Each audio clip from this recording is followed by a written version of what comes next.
What's up, everybody? D-Man back. Welcome to a brand new video, and today we're going to be reviewing episode 1 for season 1 of Pacific Rim the Black, titled From the Shadows.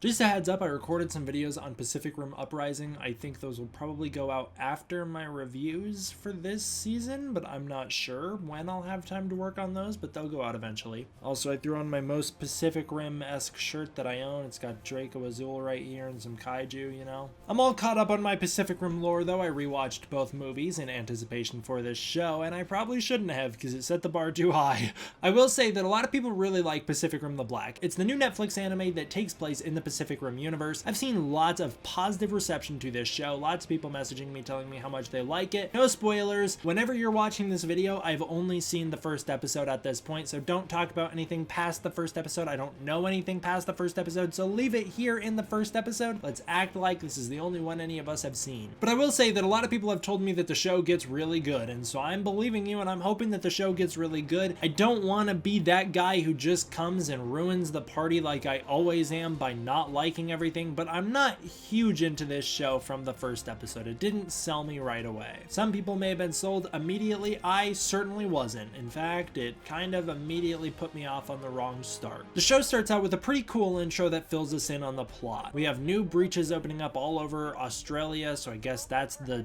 basis for this story. I don't know how that's possible. I was always under the impression that the breaches had to open under the ocean, but I guess they can open on land now. That's a cool new development, I guess. The intro from the show shows us random Jaegers fighting random kaiju, even though they never met on screen before. It's kind of awkward, but it's okay. It's a cool little intro. I know for a fact that this show can't take place during Pacific Rim 1 because we know what Australia was up to then. They built a coastal wall around the continent, and Striker Eureka was defending it up until the final days. Pacific Rim 2 Australia seems fine. Sydney is attacked by a giant mech obsidian fury, and so we know that the continent is okay there as well. So this show has to take place significantly after Pacific Rim Uprising. That's just all I know. I don't know when on earth this takes place, but my guess is that it probably takes place about 10 years after Pacific Rim Uprising. I tweeted out asking people what's going on? Where is this in the timeline? And no one really had any answers for me. Okay, I guess we're not following up on the plot of Uprising. There was a lot to follow up on, and we're ignoring it. That raises a giant question mark as to what happened there. They were gonna take the fight to the kaiju, to the precursors. What happened? Why didn't they? Why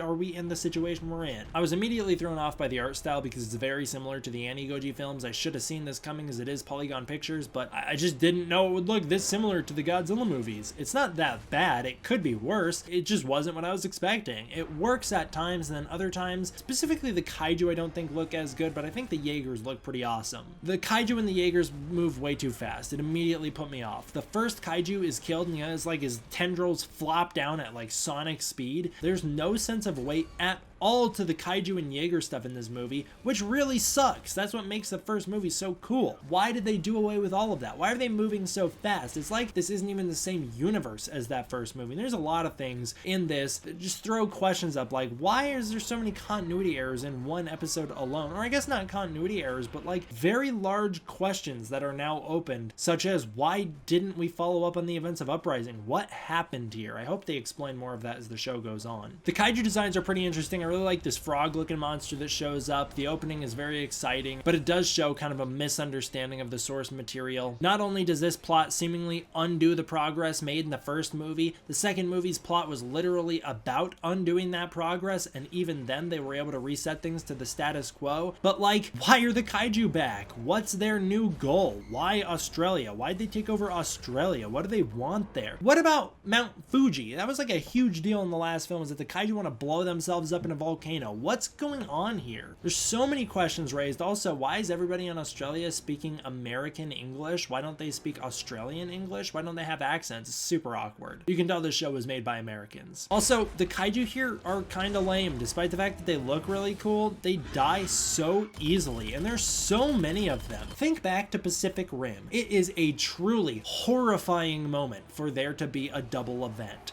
It's never happened before and is something that is just unprecedented and they cannot deal with it. In Pacific Rim: The Black, we start out with like a quadruple event right off the bat, but it's not treated like a big deal. Jaegers are just kind of walking around smoking kaiju left and right.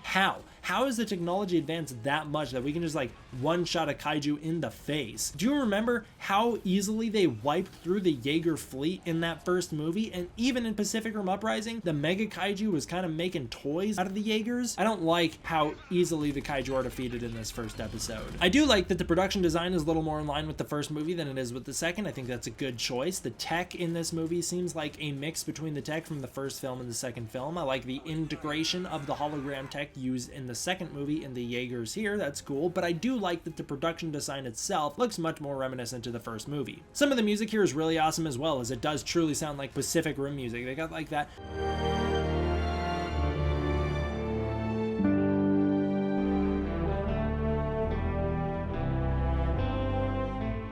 from Pacific Rim itself, and that's really cool to hear come back. I do fear that we won't get the real Pacific Rim theme in this show though. If they were to use it in this show, I hope that they save it for a really optimal, really cool moment, but I know they won't, and it won't show up, and it's gonna not feel right. It'll feel like just any other mech thing, big monster versus robot. It won't feel like the real Pacific Rim to me unless I hear that music. The show also never does a really good job explaining what the black is. I'm sure they will explain it more as the show goes on, but in the first episode, all that I can really tell is that it seems like they blew up a satellite, and so communications are cut off from Australia. The continent is evacuated, there's no electricity, and the PPDC has retreated and buried their hangars, I guess? Also, there's a scene when the first Jaeger who shows up, its arm gets blown off, but the pilots are both completely fine. I don't really like that because in the first movie, we're shown just how truly painful something like that is for a Jaeger pilot. And it's just little things like that that constantly happen in this show that make it seem more like a fanfic inspired by the film Pacific Rim rather than a proper follow-up to it. This doesn't really follow any of the established rules we've seen before, and it bums me out. Haley also seems really upset for living in a utopia.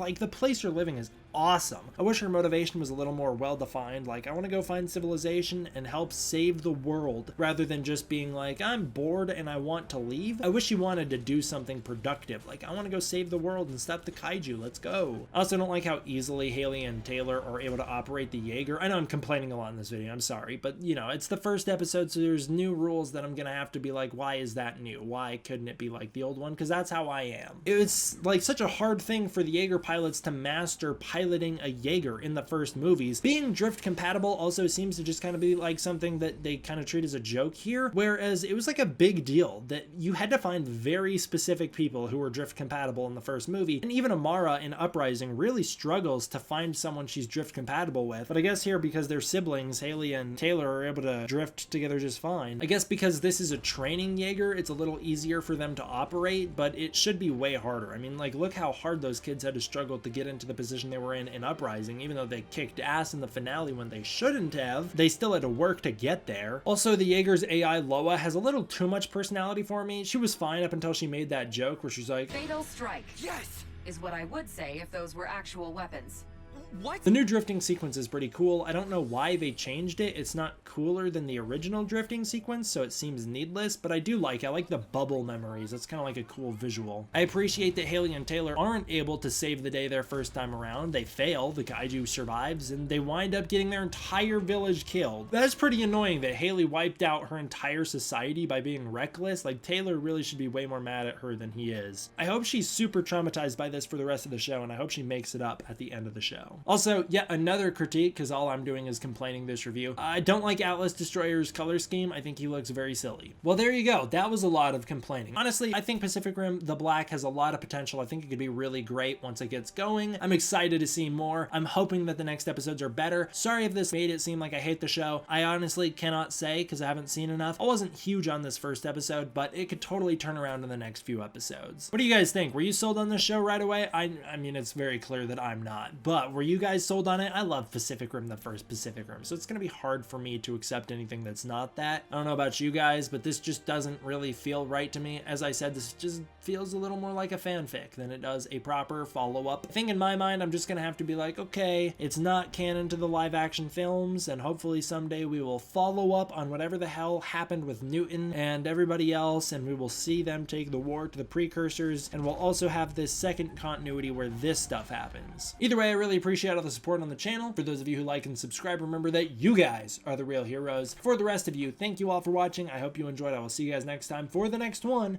D-Man out. What?